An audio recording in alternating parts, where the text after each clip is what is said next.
शातिर बहू। शोभा सपनों में रहने वाली लड़की है। वो अपनी जिंदगी को अपने हिसाब से जीना चाहती है, फिर चाहे इसके लिए उसे कितना ही नीचे क्यों ना गिरना पड़े। शोभा की शादी एक मिडिल क्लास फैमिली में हुई। उसका पति गोविंद उसे बहुत प्यार करता है और कोशिश करता है कि उसकी सभी डिमांड पूरी कर सके। आप मेरे लिए बनारसी साड़ी तो लाए नहीं जो कल मैंने बाजार में देखी थी।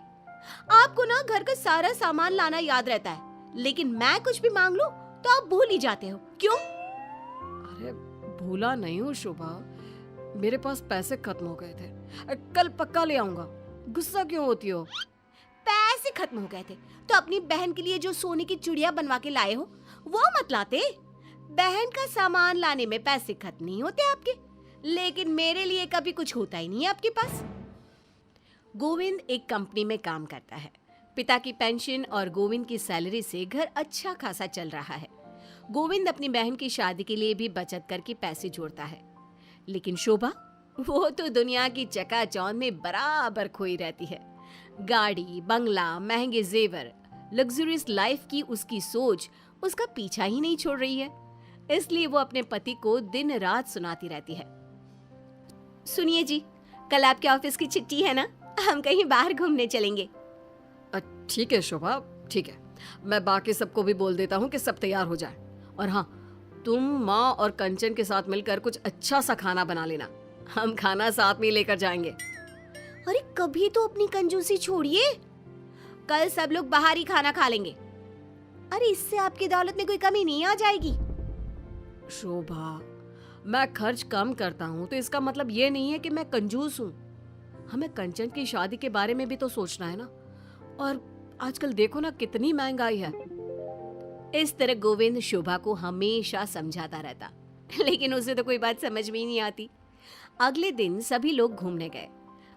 परिवार के सभी लोग पार्क में बैठकर खाना खा रहे थे कि तभी शोभा की नजर एक अमीर युवक सनी पर पड़ी। सनी वहां अपने कुछ दोस्तों के साथ आया था और वो इतना हैंडसम लग रहा था कि कोई भी उसे देखे बिना रह नहीं सकता था। अगले दिन शोभा मॉल गई और वहां उसे फिर से सनी मिला।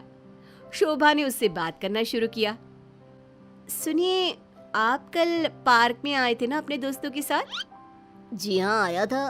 और आप भी थी क्या कल वहाँ? हाँ, मैंने देखा था।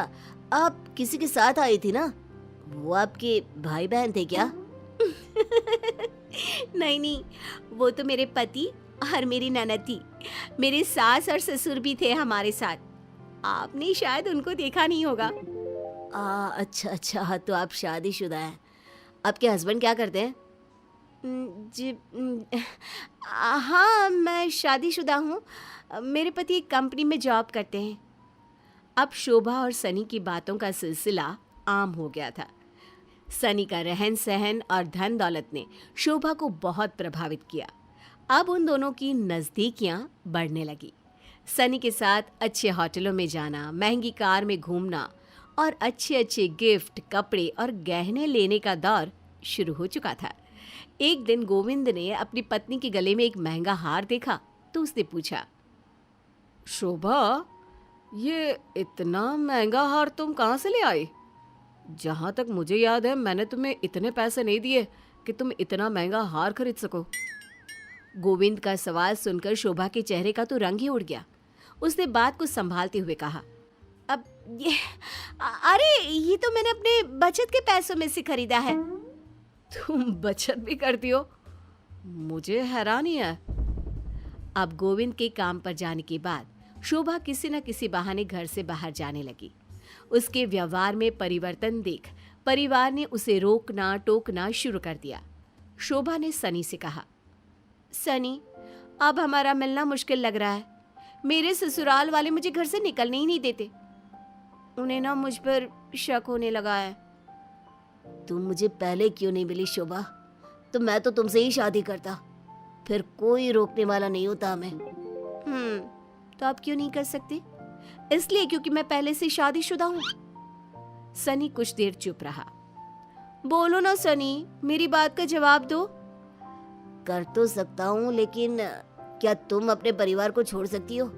अपने पति को भुला सकती हो? नहीं कर सकती ना। इसलिए जैसा चल रहा है चलने दो। अब शोभा ने अपने पति से तलाक मांगना शुरू कर दिया, लेकिन गोविंद ने तलाक देने से मना कर दिया। जब तक मेरी बहन कंचन की शादी नहीं हो जाती तब तक मैं तुम्हें तलाक नहीं दूंगा। गोविंद के मना करने के बाद शोभा ने घर वालों को परेशान करना शुरू कर दिया। वो खाने में कभी नमक तो कभी मिर्च ज्यादा डाल देती, लेकिन कोई कुछ नहीं बोलता और इससे शोभा को झगड़ा करने का मौका ही नहीं मिलता। इन लोगों को तो कोई फर्क ही नहीं पड़ रहा।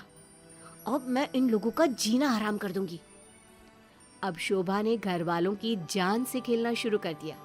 एक दिन उसने सीढ़ियों पर तेल गिरा दिया और उस दिन उसकी सास सीढ़ियों से फिसल जाती है और उनका एक पैर फ्रैक्चर हो जाता है और वो महीनों बिस्तर पर पड़ी रहती है।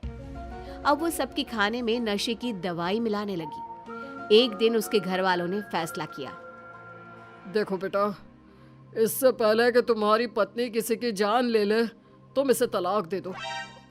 लेकिन पापा लोग क्या कहेंगे? कंचन का रिश्ता होने में बहुत परेशानी होगी और मैं उससे बहुत प्यार करता हूँ।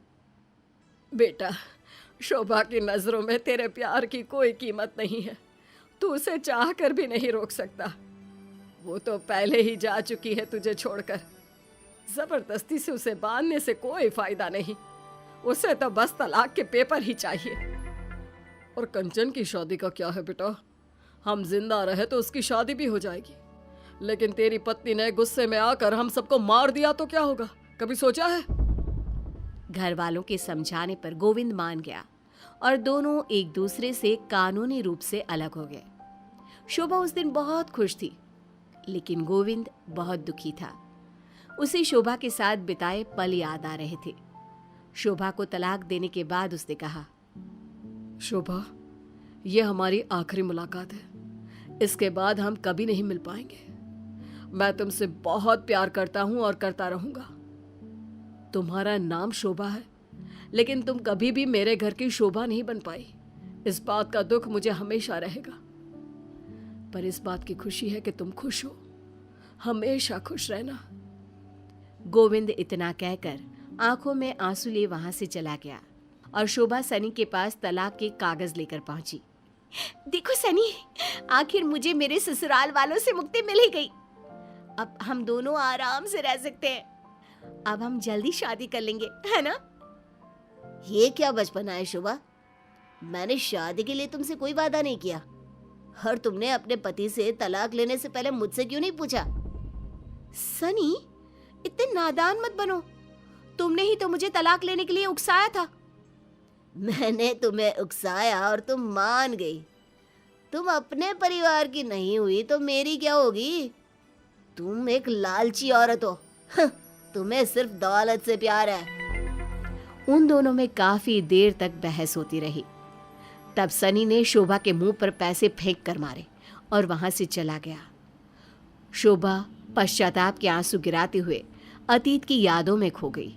उसे अपने पति की वो आखिरी मुलाकात और उसका एक एक शब्द याद आने लगा। वो अकेली एक चौराहे पर खड़ी है, लेकिन फिर भी उसके लिए सारे रास्ते बंद हैं।